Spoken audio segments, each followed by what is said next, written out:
Welcome back to the 35th video about the full fly-by-wire electric outboard project. In the previous video we did some housekeeping in regards to detecting our power source, so either external or just USB to our Arduino somewhere there. We also removed some blocking code associated to that. Card here. Link in the description. In this video, I want to revisit the temperature measurement stuff again.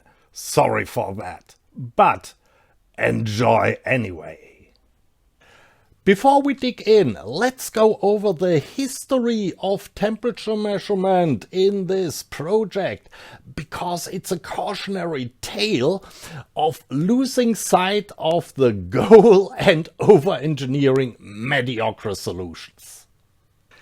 In video number 12, we introduced that simple, cheap circuit for measuring the temperature, because we had a free input at our analog to digital converter. It was really just a voltage divider between our VREF 2.5 volts and ground, with one resistor being of the PTC type, and we had a little filter capacitor. That produced an error of 3.5 degrees Celsius and a noise of about 5 degrees Celsius. The noise value is not necessarily a problem of that circuit itself. That was before I redesigned the analog front end of the ADC, which also was quite noisy. Then, in video number 17, that was the phase where I redesigned the analog front end of the ADC, I introduced that circuit here. So now we are using an analog temperature sensor and a resistor network around it to make its output readable for our ADC. And the whole thing is now fed by the 5-volt rail. And through the videos 20 and 22, where we added that filter capacitor here, and 27, where we replaced these 5% resistors by 0.1% ones, we improved that circuit more and more. So initially we were at 2.5 degrees C error with single point calibration and had a noise level of about 1.7 degrees C. And at the end we had 2 degrees C error and a raw noise level without filtering of 0.6 degrees C. And we also did 265 times oversampling with the ADC input here to get a resolution of 0.1 degrees Celsius. Great! But wait, we improved our accuracy by, well, not even 50%, from 3.5 degrees C to an error of 2 degrees C. And initially we were using 3 really cheap components, and now we have 5 components and 3 of them not really cheap. Maybe you can see a pattern emerging here and see where I went off the rails. By the way, that more complex, more expensive circuit didn't solve a primary problem of the first circuit, and that is it needed a temperature calibration. And temperature calibrations, well, in the hobby environment are a pain in the behind. So the next logical step, and I talked about that, would be to use a fully digital sensor that doesn't require any calibration, like the DS18B20 with a one-wire interface. But fortunately, I remembered what the initial goal for the temperature measurement was. That is, detecting over temperature inside of the enclosure. And keeping that goal in mind, we certainly won't go down this road here to an even more expensive part, but instead we will use the internal sensor of our ATmega 4809, which is more than sufficient to detect overtemperature. To summarize my mistakes, first, to use the ADC and the circuitry for it at all just because I had a free input at my ADC, instead of going right to the simplest solution. And second, to really start over-engineering that solution without really improving it. So we will use the internal temperature sensor of the ATmega to measure the temperature, which will of course eliminate all the external circuitry. But will it also simplify the code? To be able to judge that, we will have a look at the current code for temperature measurement, which is made for the external analog temperature sensor and the external ADC. So it's simple to see that our current temperature class implements oversampling, and the constructor for the class is relatively complex. Not really complex, but there are some things going on. Of course, we pass here our ADC object and which channel we are using and what oversampling we want, and then we initialize a lot of stuff. We do a little bit more initialization here in the begin function, and then we have here the sample function that implements part of the oversampling. And if we have 256 times oversampling, that function is intended to be called 256 times within a 100 millisecond interval.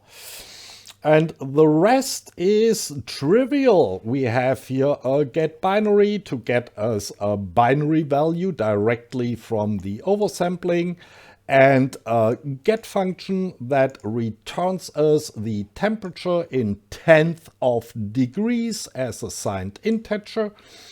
And then comes a lot of private stuff.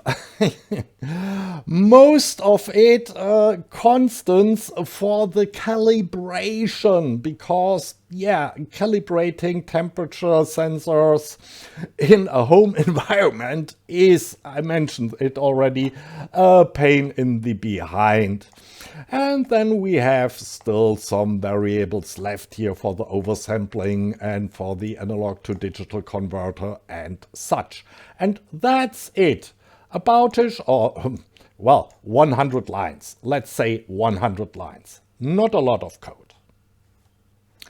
In the sketch itself, we of course include our temperature class here. We do have a constant here for the ADC channel we will be using. Yet another constant for the oversampling. We do of course initialize here a temperature object with all our constants. In the setup, we call our begin method. In the loop, we call all 370 microseconds our temperature sample. And finally, we can retrieve the temperature here whenever we want during our every 100 millisecond display communication block. And now let's have a look at the new code. We still have, of course, a class temperature. And the constructor gets no arguments at all, but we initialize here a variable temperature to minus 32,768, an invalid value.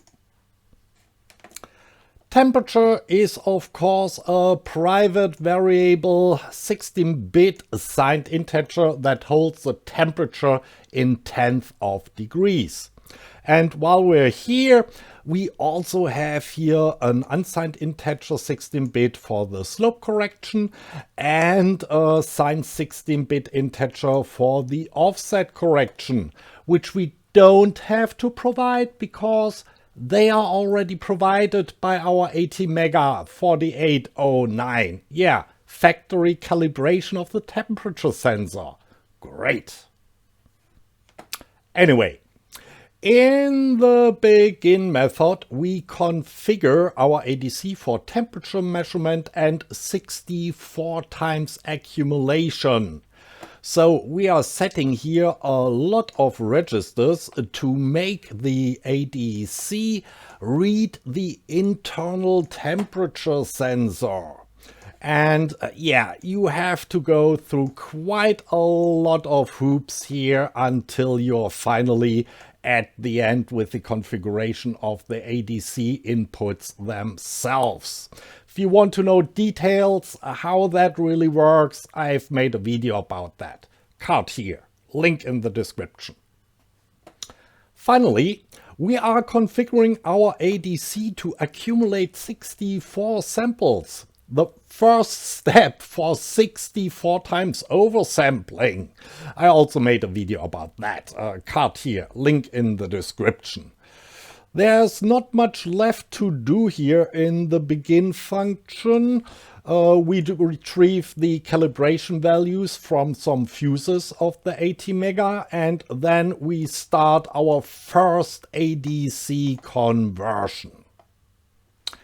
In the sample function, which is now intended to be called only every 100 milliseconds when we retrieve our data and display values, we first check here if a result from the ADC is ready. Then we calculate the temperature from the ADC result. That includes the oversampling divisions. Again, look up those videos. And finally, we assign the temperature in 10th of Celsius here to our temperature variable. And please ignore the commented out stuff here for the moment. Before we leave our sample function, we start another ADC conversion. The get function just returns the temperature. There is no need for a get raw because we don't need to calibrate that thing anymore. And we've seen already the rest, and that's now 120 lines. Though I was very generous here in the begin function with the setup of the registers when it comes to the line count. So yeah, it's shorter and easier in the end. In the sketch itself, we of course now missing all the constants for our temperature measurements. Initializing the temperature object is now trivial. Yeah, no arguments. In the setup, we of course still call a temperature begin. In the loop, we no longer call every 370 microseconds a temperature sample because the oversampling is now done by the ADC itself in hardware. Instead, we call now a temperature sample here once every 100 milliseconds when we are displaying stuff. And of course, a temperature get still gets us our temperature. And that's how the whole thing looks on the serial monitor. Let me stop the scrolling. Yeah, I didn't even bother to power up the electric outboard. Yeah. That's the internal chip temperature of our ATmega, and it's a good indicator if things get too toasty.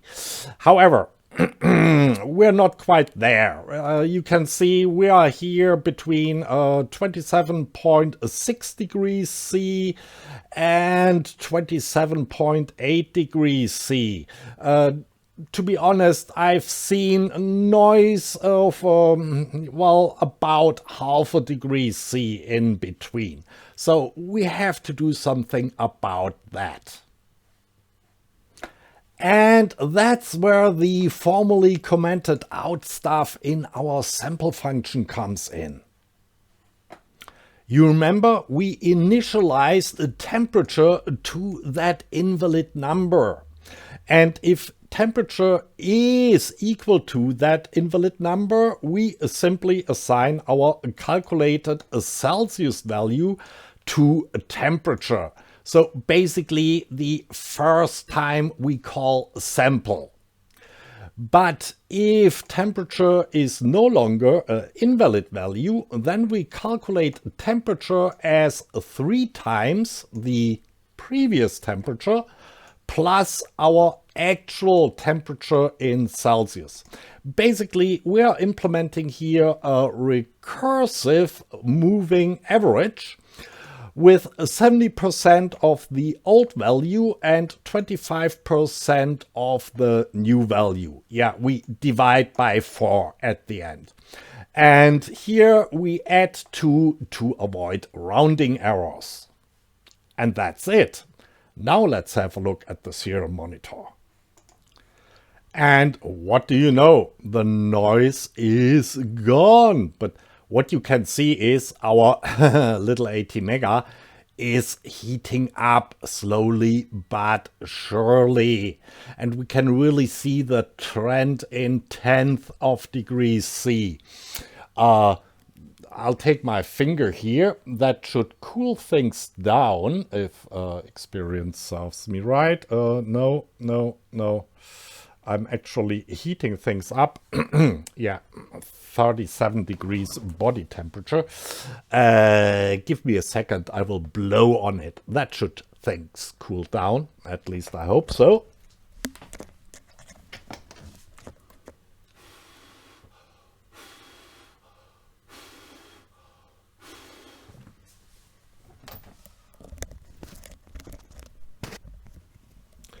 Well, I hope you saw a change because, yeah, it's heating up again.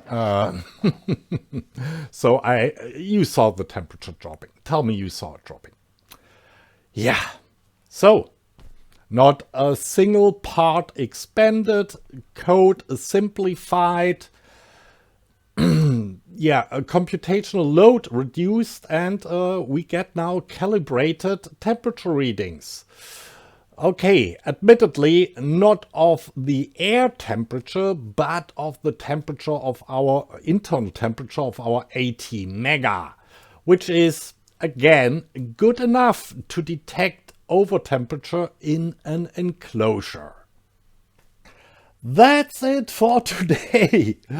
Next week we will start with a small project to supply our batteries, which I just bought.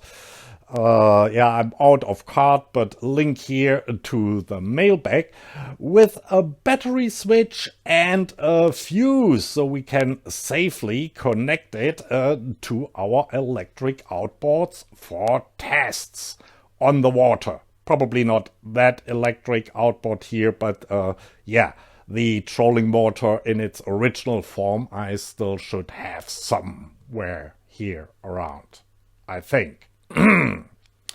Anyway, till next time, bye.